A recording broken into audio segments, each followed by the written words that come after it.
Alors, Pauline Sailly, bonsoir. Je vous sais connaisseur de Debord, le rapport au phénomène de dissolution, la décomposition de l'art, de la littérature, de toute la culture du passé, la dissolution du sujet. Oui, ça va avec. Vous avez raison. Ça va avec. J'en parlerai sans doute. Bon, je ne sais pas encore comment je vais en parler. Je ne sais pas si je vais prendre les choses sur le mode de l'art. Alors si, voilà, c'est là que c'est quelque chose que j'ai pas encore dit. Il y a un personnage, ça c'est dans le premier roman, celui que j'ai décidé d'appeler pour ce soir mon roman chamanique, qui va devenir qui est aussi un double de moi-même. Oui, c'est là que j'en étais. C'est très intéressant parce que je vous disais parfois oui, je n'avais pas terminé mon idée. Le monde est aimanté par votre écriture.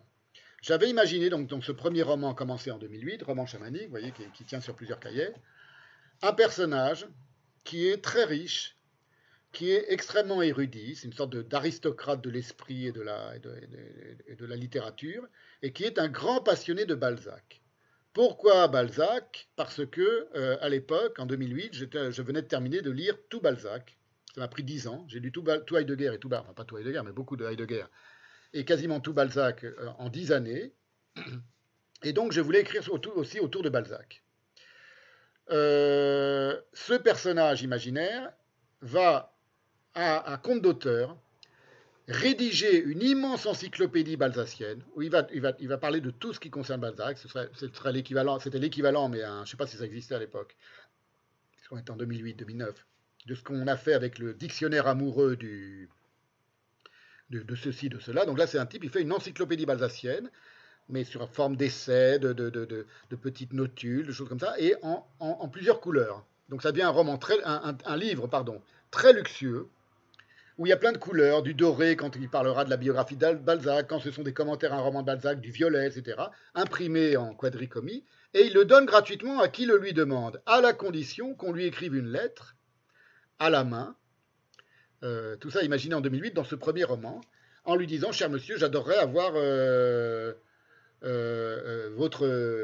pouvoir lire votre encyclopédie balzacienne.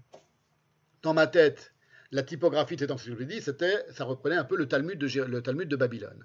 Donc c'était un roman, je rêvais à l'époque de faire ça. Et si vous lui écrivez une lettre dans mon roman et que le type, il n'y a pas de faute d'orthographe et que vous exprimez d'une manière à la fois correcte et que vous êtes convaincant, vous le recevez par la poste gratuitement. Il n'est pas en librairie, donc déjà j'avais l'idée que quelqu'un ferait un livre fabuleux mais qui ne puisse pas être trouvé en librairie et qui sera hors commerce. Un livre en plusieurs dimensions typographiques et colorées. Et c'était en 2008, 8 ans plus tard, enfin 6 ans plus tard, j'allais me mettre à l'écriture de Rare, qui est, comme vous le savez, mon roman graphique de toutes les couleurs et en 100 tableaux, en 100 œuvres d'art. Donc tout ça était contenu déjà dans cette idée de ce type-là. Ce type-là, ce sera un petit peu le mentor, peut-être, de mon narrateur. Et donc, il y aura, pour revenir à votre idée sur Debord, Pauline Sailly, le rôle de l'art et de l'esthétique, au sens très sérieux du terme, sera tenu peut-être par cette encyclopédie balzacienne d'un des personnages du roman. Peut-être, c'est là où j'en suis maintenant Franck Aria, la nature et le beau se meurent avec la pensée, un lien, non, oui, bien sûr. Alors là, ça devient très sérieux, ce que vous dites, Franck Aria. Mon roman sera aussi un peu là-dessus, traversera toute cette tragédie-là. C'est qu'évidemment, la destruction de la nature et donc de la beauté, parce qu'à l'origine de la beauté, y compris de la beauté créée par les hommes, la beauté esthétique, il y a la nature, il y a la grandeur de la nature et la souveraineté de la nature. Si elle est détruite en ce moment par les hommes et de nouveau par la pensée occidentale, c'est pas pour rien. C'est parce que la nature est pourvoyeuse de pensée. Elle a toujours été et elle le sera toujours. C'est-à-dire, on ne peut pas penser en dehors de la nature. Voilà.